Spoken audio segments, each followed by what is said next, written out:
嗨，大家好，我是大头，欢迎来到我的频道。今天我们来做瑞士卷，我会详细介绍瑞士卷制作过程中需要注意的细节，以及如何调整烘烤的方法与设置，来获得蓬松柔软、不塌陷、不掉皮的瑞士卷。虽然我并没有遇到瑞士卷制作过程中可能出现的全部问题，但希望通过介绍我自己在制作的时候发现问题与解决问题的整个过程，让你能在制作瑞士卷遇到问题时，知道如何做相应的调整，来获得更理想的烘焙结果。我用的是一个边长30厘米的正方形模具，深5.5厘米。如果你的烤盘跟我的底面积差不太多，且高度在4厘米以上，我非常推荐使用水浴法烘烤。在烤箱中放一个比你蛋糕模具更大的烤盘，加入大概1半高度的开水，然后以170摄氏度或340华氏度预热烤箱。如果你的烤盘深度在3厘米左右，也可以选择不用水浴，以160摄氏度或320华氏度预热烤箱。这些是做蛋糕卷需要用到的材料：鸡蛋5个，我用的是一颗大概55到60克左右的大号鸡蛋；低筋面粉60克，细砂糖50克，全脂牛奶50克，植物油40克，选用玉米油、蔬菜油之类的没有什么明显气味的植物油。蛋清和蛋黄分离开，鸡蛋个数比较多，最好像我这样一个一个的把蛋清和蛋黄分开，避免一个散掉的蛋黄毁掉了之前分好的鸡蛋。蛋清放到一个大一点的容器内，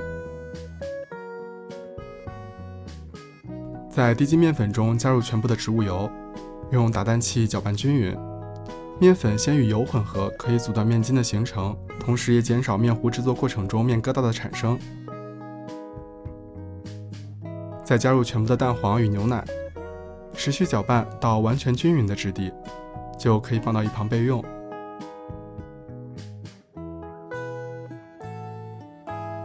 蛋清用电动打蛋器的最高速度搅打，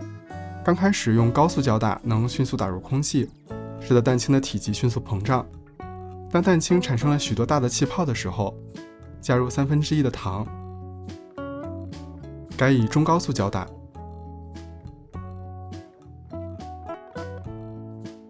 到大气泡逐渐变成细密的小气泡的时候，再加入1/3的糖，继续搅打到盆中的蛋白变得比较细腻，打蛋器移动过后有淡淡纹路的时候，加入最后1/3的糖，然后调整打蛋器的速度到中低速，缓慢搅打蛋白霜，这样能使得蛋白霜中的气泡变得更加细小绵密，让蛋白霜的质地更加均匀，稳定性更好。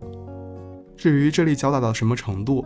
有的食谱会说提起打蛋器，蛋白霜呈现软的大弯钩的形状，也有说小弯钩的，其实都行，只要是最后以低速搅打，使得蛋白霜的质地均匀细腻就可以了。如果你想要烤出来的蛋糕有平整光滑的上表面，就需要软一点的蛋白霜，可以全程用打蛋器的中速搅打，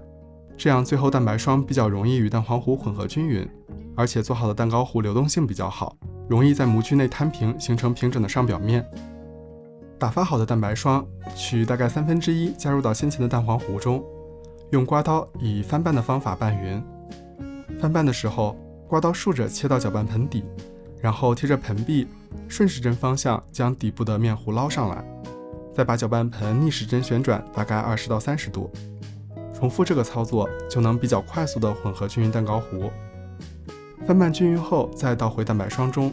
同样以翻拌的方法拌匀。做瑞士卷的蛋白霜的量比较多，所以多翻拌一会儿，以确保全部都搅拌均匀，没有大的蛋白霜结块。如果你的蛋糕烘烤过后有布丁层，也就是一点气孔都没有的死面层，或是有非常大的空洞的话，就是蛋白的打发与最后的混合没有做好。多留意蛋白搅打以及翻拌的方法，练习几次就好了。搅拌好的面糊从高处倒入模具中，通过晃动或者刮刀抹平的方式，让蛋糕糊尽量均匀分布。烘烤22分钟，然后调整烤箱温度到180摄氏度或355华氏度，算上烤箱升温的时间在内，一共再烘烤8分钟。如果你是前烤盘不用水浴法的话，可以尝试用160摄氏度或320华氏度烘烤20分钟后，升温到170摄氏度或340华氏度烤5分钟，再根据实际情况进行调整。但最后5到8分钟的升温烘烤，能够确保有稳固的上表皮。蛋糕出炉后，轻轻震出其中的热气，避免过大的温差让蛋糕回缩。提着烘焙纸把蛋糕放到烤架上冷却，大约10到15分钟左右，到还有一点余温的时候最适合卷瑞士卷。在等待蛋糕冷却的时候，就可以来准备奶油加馅了。250克的奶油，加入25克细砂糖，用电动打蛋器高速搅打到完全没有流动性的状态。奶油打硬一点，等下在卷的时候会比较容易一些。今天我要以上表面为蛋糕卷的外侧，斜着将一侧的边缘切掉，这里就是等下瑞士卷的最外侧，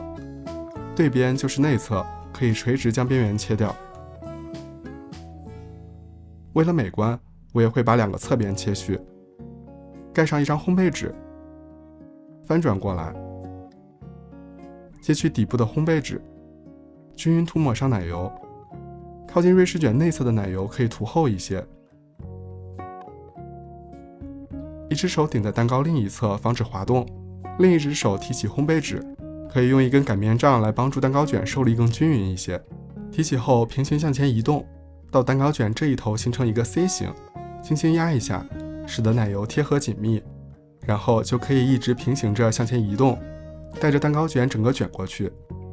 刚才斜着切掉的部分会很自然地变成蛋糕卷的底面，所以蛋糕卷会非常稳。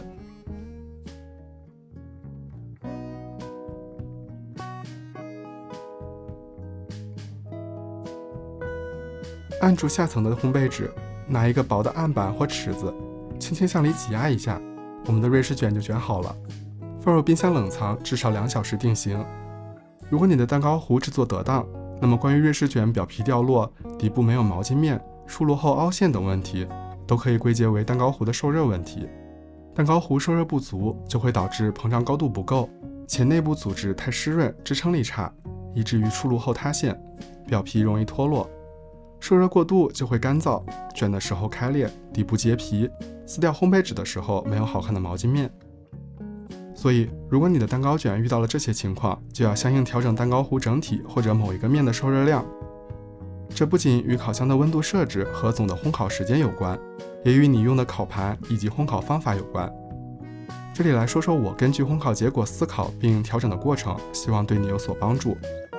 刚开始我看了很多瑞士卷制作的食谱，结合我烤箱温度大约偏低10摄氏度的情况，选择用160摄氏度烤23分钟，并升温到170摄氏度烤7分钟。结果蛋糕膨胀效果还不错，表皮也被烤干，但内部的上半部分会很湿润，出炉放凉的过程中会凹陷。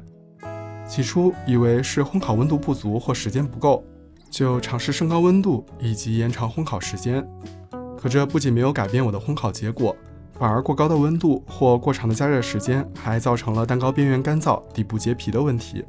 所以我得出一个结论，就是我的蛋糕糊顶部的受热量远低于底部。我猜这是由于过深的烤盘深度导致的，而不是我的烘烤温度与时间的设置。为了验证我的猜想，我就换了一个前烤盘，还用锡纸做了围挡，使得蛋糕糊的面积与之前的烤盘接近。结果就是在同样的烘烤温度与时长下，蛋糕的熟度很均匀，并没有出炉后顶部湿润塌陷的情况，而且边缘不会烤得特别干燥。用浅的烤盘就相当于缩小了上下面的温差，但我觉得每次做围挡特别麻烦，还想用原来的烤盘烘烤，于是我就考虑使用水浴法来降低烤盘底面的受热速度，从而让蛋糕的上下表面受热均匀一致。有意思的是，我没有搜到任何用水浴法烤瑞士卷的食谱，所以也就没有什么参考。根据之前的烘焙结果，再结合深烤盘内部的温度偏低这一事实，最后我选择用170摄氏度或340华氏度来烘烤。瑞士卷虽然在制作方法上与戚风蛋糕类似，但配方中的鸡蛋比例高出近70%，多出的这些蛋白在搅打过后，让瑞士卷的质地更加湿润、蓬松、轻盈，是与戚风蛋糕完全不同的味觉体验。只是简单的搭配打发的淡奶油一起享用就非常美味。那今天的视频就是这样了，喜欢的话不要忘记点赞、评论并关注我的频道。我是大头，我们下期再见。